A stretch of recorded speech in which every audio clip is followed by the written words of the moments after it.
मसीह में आप सबों को नमस्कार। धरती पर स्वर्ग दैनिक भक्ति में आपका स्वागत है। आज का दिन बुधवार 29 अगस्त 12। उनके दर्शन को पूरा करने पर ध्यान केंद्रित करें। पहला यूहन्ना अध्याय 2 वचन 15 और 16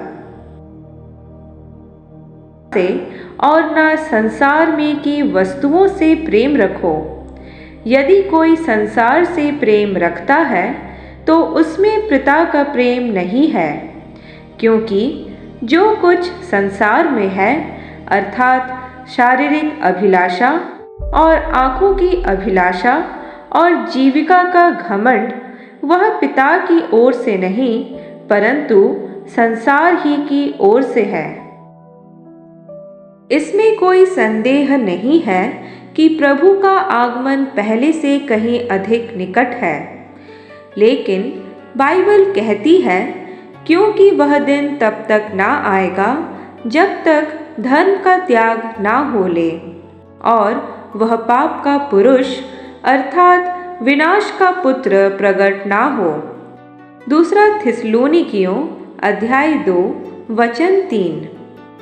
एम्प्लीफाइड क्लासिक अनुवाद इसे इस प्रकार रखता है, क्योंकि वह दिन तब तक नहीं आएगा जब तक कि धर्म त्याग पहले ना आ जाए, जब तक कि उन लोगों का अनुमानित बड़ा धर्म त्याग ना आ जाए जिन्होंने मसीही होने का दावा किया है और अधर्म का पुरुष पाप प्रकट ना हो जाए जो विनाश का पुत्र है।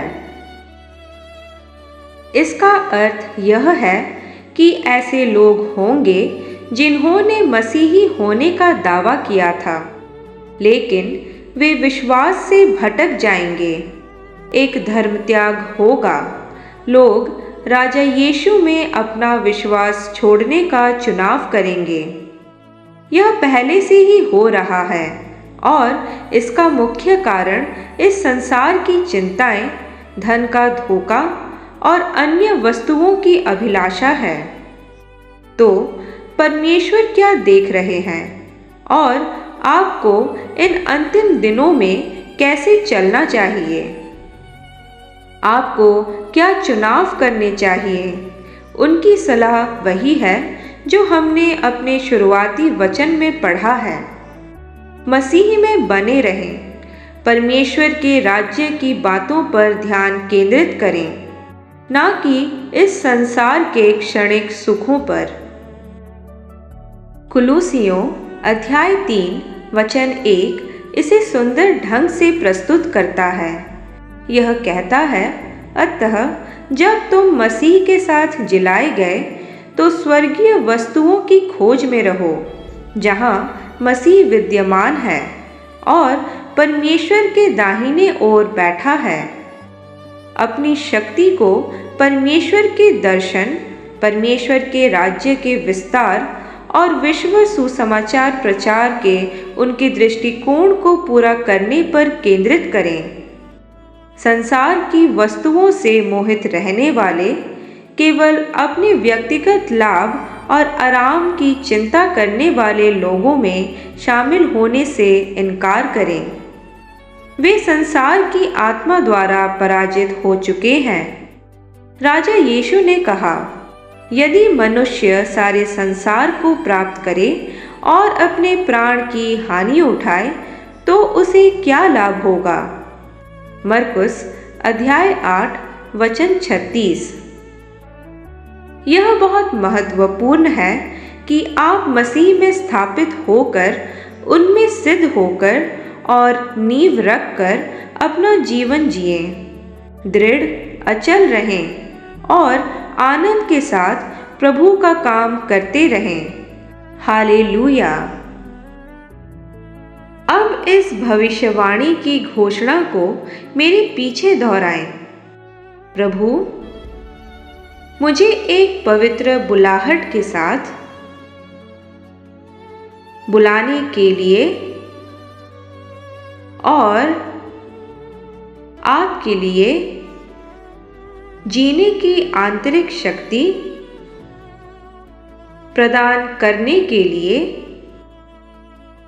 आपका धन्यवाद।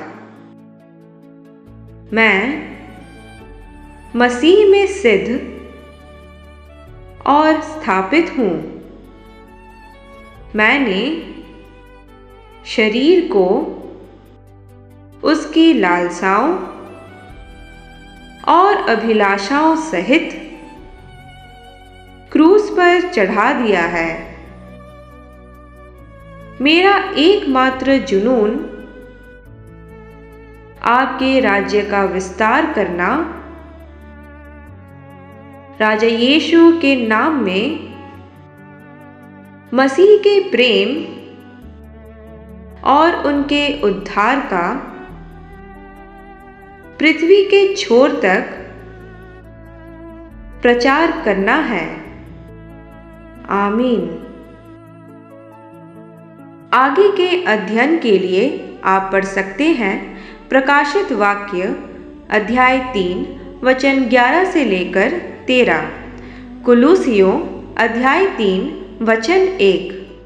यदि आप 365 दिवसीय बाइबल पठन चुनौती में भाग ले रहे हैं तो आज के लिए आपका पाठ है यहोशू अध्याय 3 से लेकर 5।